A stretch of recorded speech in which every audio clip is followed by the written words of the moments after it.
Jessie Vega here, and happy fall! Today is the first Saturday in October, and what's more fall season than football season? Whether you just like getting people together or you're a die-hard football fan, there's something in this video for you. Maybe you're not that into watching the game, but you are into getting people together. Today I'm going to show you some of my favorite football food. These recipes are easy, they're yummy, they're quick, and best of all, they're guy approved. Regardless of if you like watching college ball or you prefer the pros, these recipes will have you looking like a pro in the kitchen.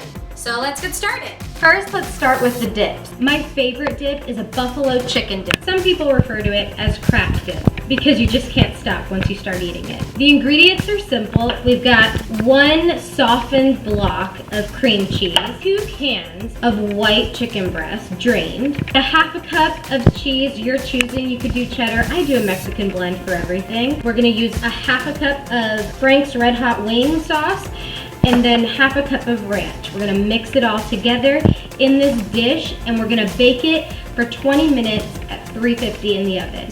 For time's sake today, I've already preheated the oven, so I'm just gonna mix it all together, stir it up, and pop it in.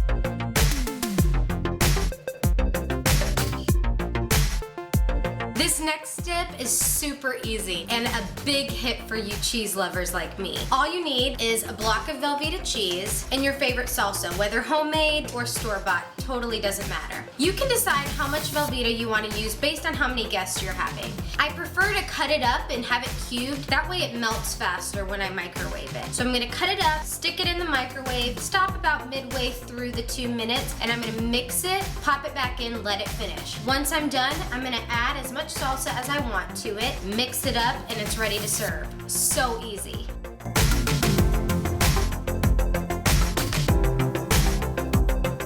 Now I have my milk out just so that I can add a little swig just for creaminess. All right, let's pop it in the microwave.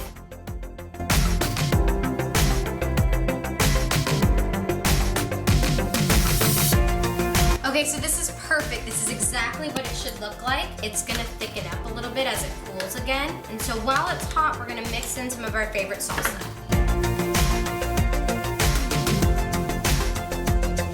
Okay, so when you're done, it should look a little bit like a Thousand Island. So I'm gonna let it cool, and then I'm gonna serve it with chips. The best part is, whatever salsa I have left, I can totally just stick in this other bowl, and if someone's not a queso lover like me, they can just do chips and salsa. Now it's time to move on to our meat section. The first thing I had to get started with a couple of hours ago, just for time's sake on this video. Using my crock pot, we are making Dr. Pepper pulled pork sliders. The only ingredients I needed: a pork tenderloin, Dr. Pepper, a package of Lipton's dry onion soup, and that was all. It's been in on high for 5 hours. Now that it's all done, all I have to do is scoop it out and put it on some rolls, and it's ready to serve.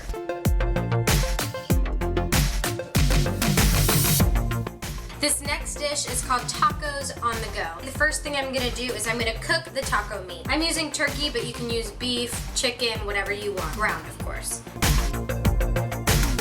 Then I'm gonna use a package of taco seasoning.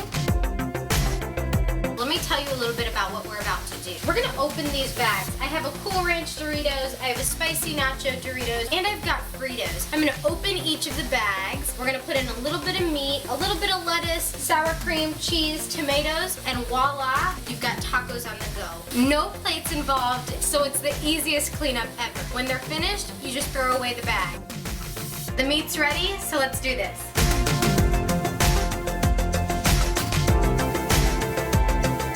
This next one also is easy for cleanup. It's Sriracha Meatballs. I love this sauce. It's from Trader Joe's, it's organic, it's sriracha and roasted garlic barbecue sauce.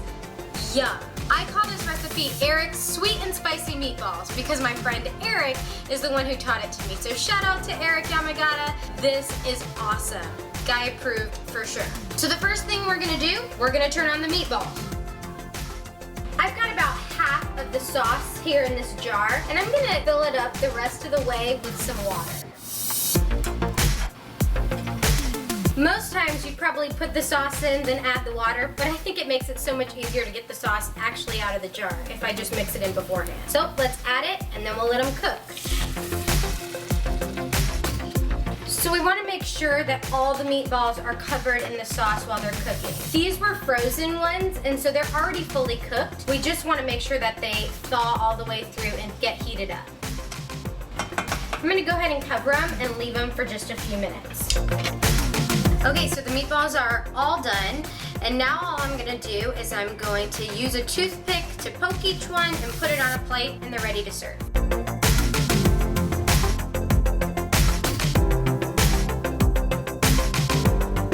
Okay, so these meatballs are all good to go. Fun fact is that with the leftover sauce that you have, it's gonna start to thicken back up a little bit. You can totally use it to refreshen up these meatballs just by pouring it a little bit over them. And if you don't wanna waste it, my husband and my brothers have been known to use this sauce just like a salsa and dip chips in it. So keep that in mind too if you wanna put it out. Now we're on to the desserts. So it's pretty easy. You make your favorite brand or recipe of brownies. I'm kind of a boxed girl, so I went with the chocolate fudge brownies by Pillsbury. Now that they're done and cooled, all I'm gonna do is use this cookie cutter I got to cut out individual footballs, and then I'm gonna place them on this platter. Once I place them on the platter, I'm gonna use this white icing, and I'm gonna make them look like footballs. So easy and so yummy. So I'm gonna cut out the footballs.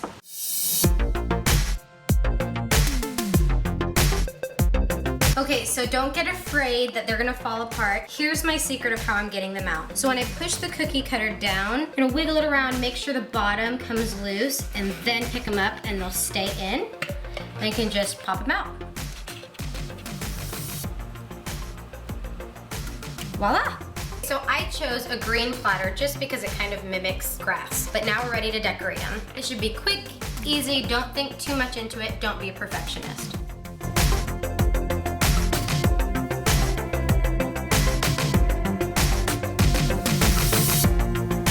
This next one is so easy. Chex Mix makes Muddy Buddies. What we're gonna do is we're gonna take Muddy Buddies, open up the package,